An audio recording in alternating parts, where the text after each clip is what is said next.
विश्वाला शांतीचा संदेश देणारे तथागत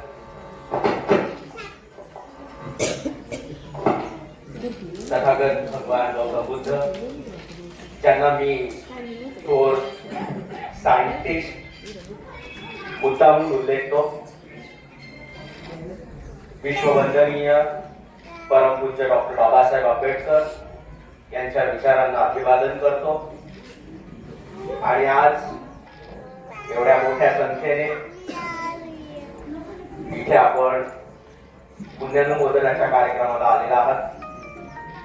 त्या आमच्या मावशी, आमची अक्का शांताबाई राजाराम भिडे.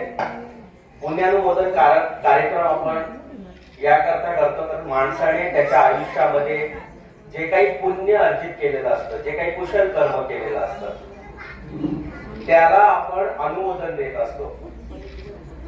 त्याच्या चांगल्या आठवणी आपल्या उरात बाळगून, त्याचा आदर्श डोळ्यासमोर ठेवून आपण आपली पुढची वाटचाल करत असतो.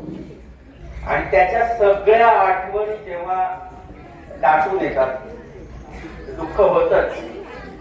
माणूस जातो तेव्हा दुःख होतच.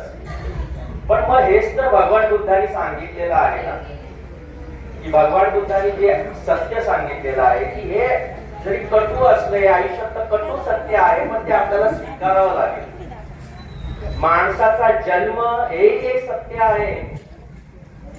तो जन्माला आल्यानंतर त्याला आजारपण येणार हेही सत्य आहे. त्याला म्हातारपण येणार हेही सत्य आहे. आणि त्याला या जगातून शेवटचा निरोप घ्यावा लागणार आहे हेही सत्य आहे.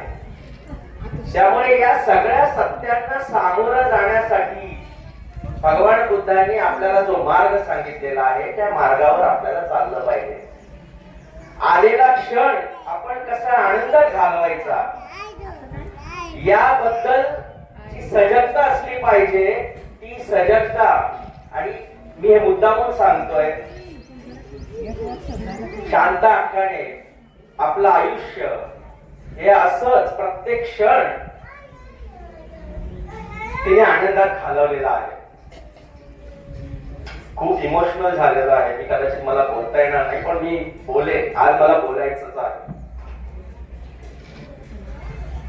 खूप दुःख तिने पार पाडली, पण ते दुःख तिच्या चेहऱ्यावर कधी दिसलं नाही. समोरच्या माणसाला नेहमी तिने हसवलेला आहे.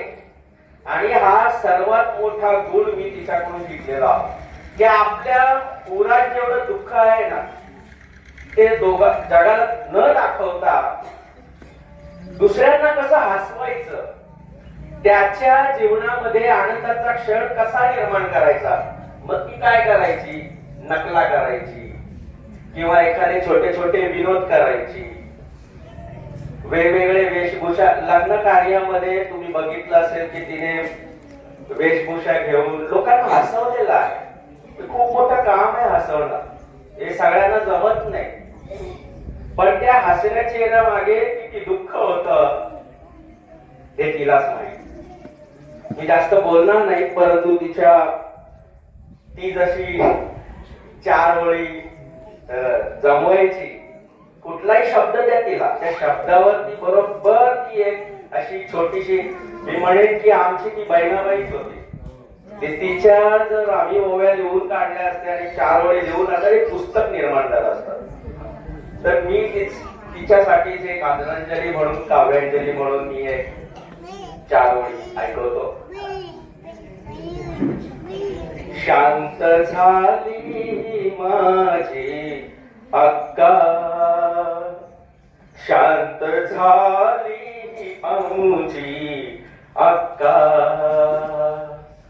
शांत झाली आमची अक्का, शांत झाली शांता अक्का.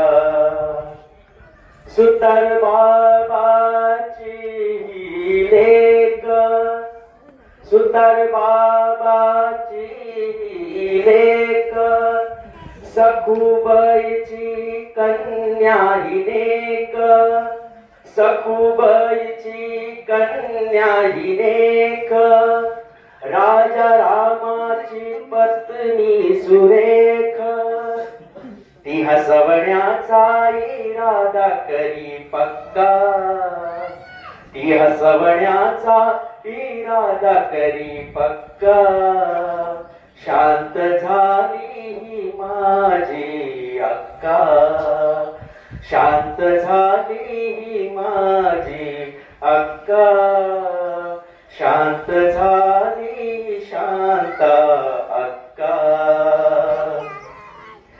निमाताईमुळे ती थरथरली, विश्वासच्या जाण्याने बिथरली, दुःखाचा डोंगर उतरली, तिची आठवण ठेवा तुषार आप्पा,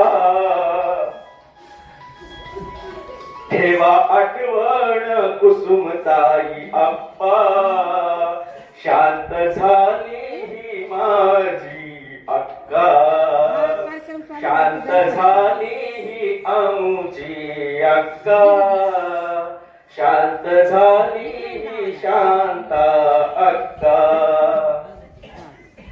शेवटचा श्वास मी पाहिला आणि काळजात ऋतून राहिला, शेवटचा श्वास मी पाहिला आणि काळजात ऋतून राहिला, ती धडधड आणि धडपड, ती धडधड प्रवीण नाही आता, शांत झाली रे माझी अक्का, शांत झाली आमची अक्का,